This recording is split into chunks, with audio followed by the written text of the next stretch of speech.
कारगिल विजय दिवस की 25वीं वर्षगांठ पर प्रधानमंत्री नरेंद्र मोदी ने शहीदों को श्रद्धांजलि दी। पीएम ने कहा है कि लद्दाख हो या जम्मू कश्मीर, भारत विकास के रास्ते में आने वाली हर चुनौतियों को हराएगा।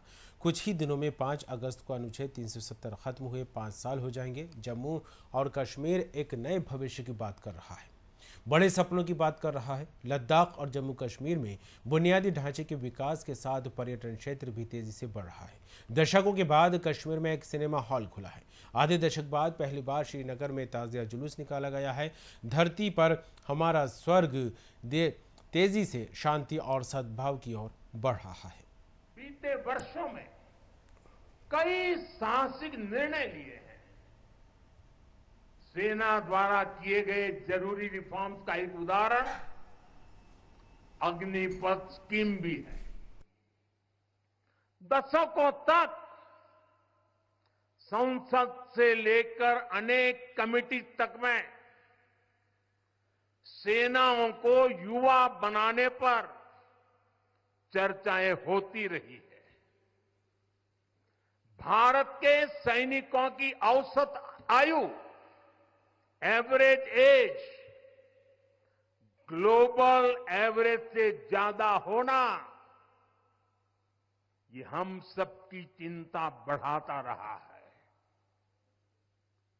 इसलिए ये विषय बरसों तक अनेक कमिटियों में भी उठा, लेकिन देश की सुरक्षा से जुड़ी इस चुनौती के समाधान की पहले इच्छा शक्ति नहीं दिखाई गई। शायद कुछ लोगों की मानसिकता ही ऐसी थी कि सेना मतलब नेताओं को सलाम करना, परेड करना।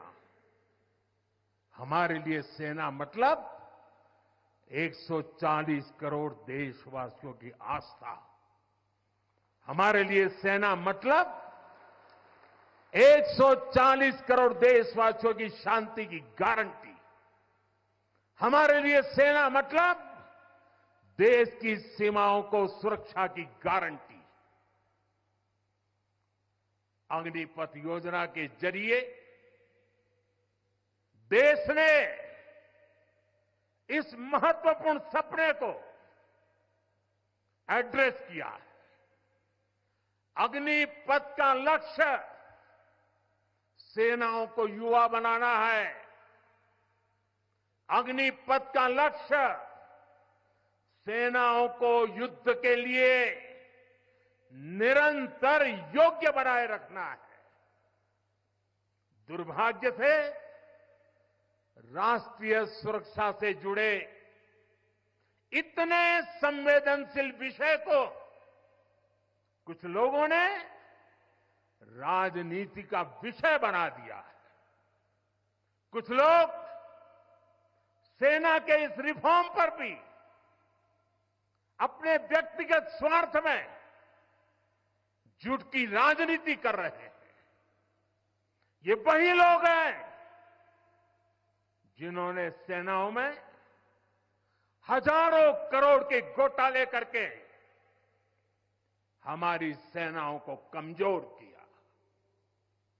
ये वही लोग हैं जो चाहते थे कि एयरफोर्स को कभी आधुनिक फाइटर जेट न मिल पाए।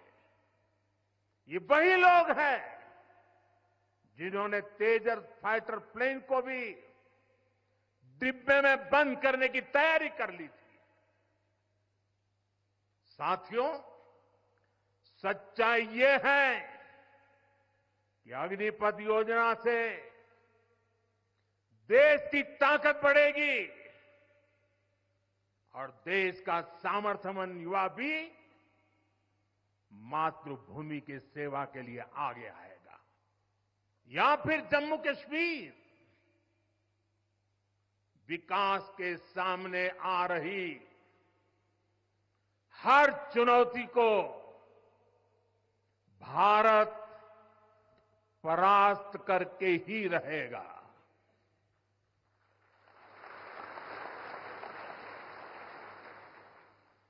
कुछ ही दिन बाद इस 5 अगस्त को आर्टिकल 370 का अंत हुए 5 वर्ष पूरे होने जा रहा है। जम्मू कश्मीर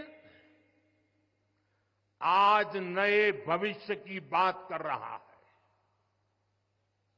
बड़े सपनों की बात कर रहा है। जम्मू कश्मीर की पहचान G20 जैसी ग्लोबल समिट की अहम बैठक करने के लिए हो रही है। इंफ्रास्ट्रक्चर डेवलपमेंट के साथ साथ जम्मू कश्मीर लेह लद्दाख में टूरिज्म सेक्टर भी तेजी से ग्रो कर रहा है। दशकों बाद कश्मीर में सिनेमा घर खुला है। 3.5 दशक के बाद पहली बार श्रीनगर में ताजिया निकला है। धरती का हमारा स्वर्ग तेजी से शांति और सौहार्द की दिशा में आगे बढ़ रहा है।